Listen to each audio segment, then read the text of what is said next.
O cenário da sociedade em que vive e profetiza Abacuque não é muito diferente de quando profetizava Naum, como nós ouvimos na liturgia ontem. Violência, opressão, discórdia caracterizam o reino de Judá no final do século VII a.C. Igualmente, como Naum, não é uma página muito fácil de lermos e entendermos esta que a liturgia nos apresenta hoje de Abacuque. Existe uma questão muito angustiante nesta profecia que ouvimos. Por que Deus não se apressa em punir o pecado e libertar seus fiéis? Abacuque tem uma ressonância muito moderna na tentativa de responder esta questão. Diante da opressão e da violência, o profeta discute com Deus sobre o problema do mal. Surgem outras questões. Por que o ímpio oprime e Deus não intervém? A violência cresce. Por que Deus tarda? A resposta de Deus é solicitada com insistência, e ela vem. Deus está ao lado do justo oprimido. A maldade não ficará impune. Mas quando? Deus já está em ação na história, embora os homens e mulheres muitas vezes não o percebam. Os que sabem disso devem manter vivas a fé e a esperança. Deus opera por meio dos homens e mulheres também, e disto devemos estar bem conscientes. Quando erguemos lamentações sobre os males do nosso tempo, por que não nos incriminamos de cruzarmos os braços diante do mal? Nós somos os tempos, dizia Santo Agostinho. Portanto, façamos o bem e os tempos serão melhores.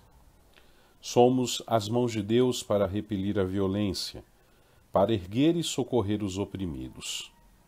Deus assim espera a nossa colaboração nos casos de opressão e violência neste tempo em que nós vivemos.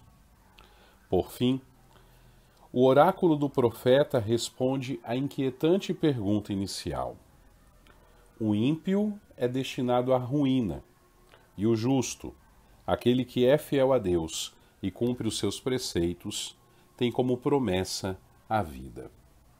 O Segundo Testamento da Escritura lê nesse texto a promessa da vida eterna e a doutrina da justificação pela fé em nosso Senhor Jesus Cristo.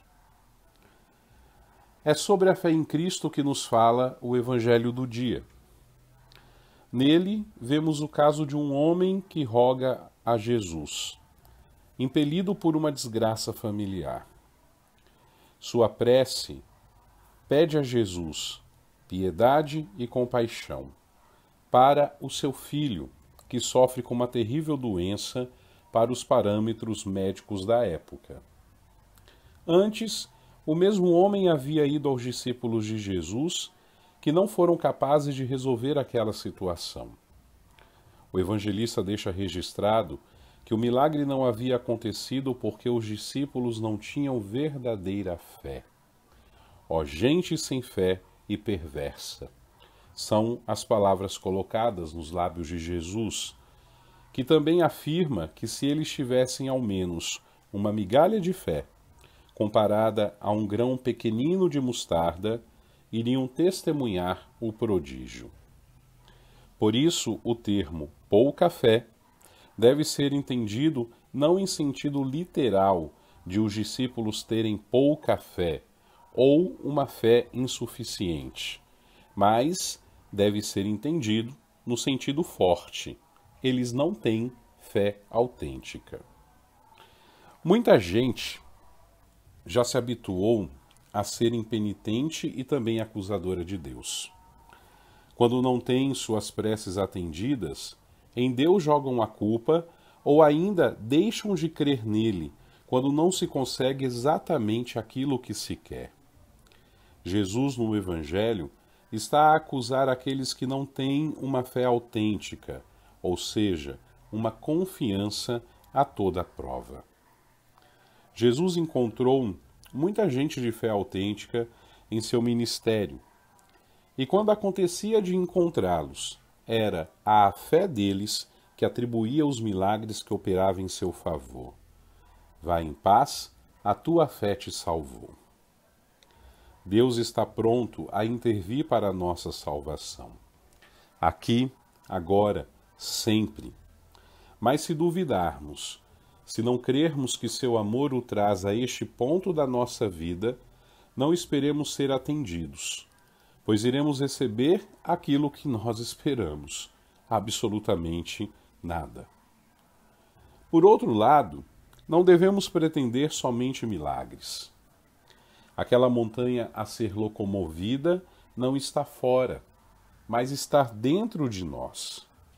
A montanha do egoísmo, a montanha da autossuficiência, da insensibilidade aos outros, a montanha do materialismo e tantas outras montanhas que nos afastam de Deus, que nos afastam do outro, que nos impedem de ver os milagres de Deus acontecer em nossa vida.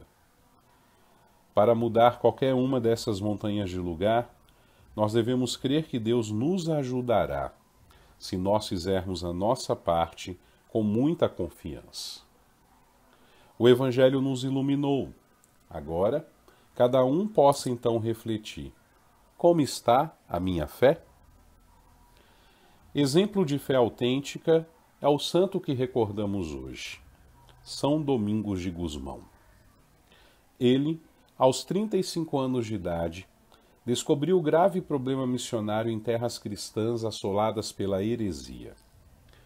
Enviado pelo Papa Inocêncio III a Albi, ao sul da França, ali combateu a heresia albigense, chamada catarismo, que, como qualquer outra heresia, ia contra a sã doutrina da Igreja.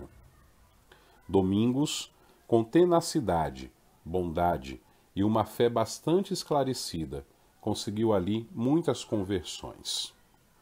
É o fundador dos frades pregadores, corajosos e doutos colaboradores, livres de toda influência política, modelos de pobreza e firmes na doutrina. Domingos deu grande importância ao estudo teológico, necessário para combater os heréticos. Deu grande importância também à pobreza de vida, mas sem aqueles rigorismos que podem causar inconvenientes. São Domingos ainda é o grande apóstolo do Rosário de Nossa Senhora, como arma poderosa para a defesa da fé entre o povo.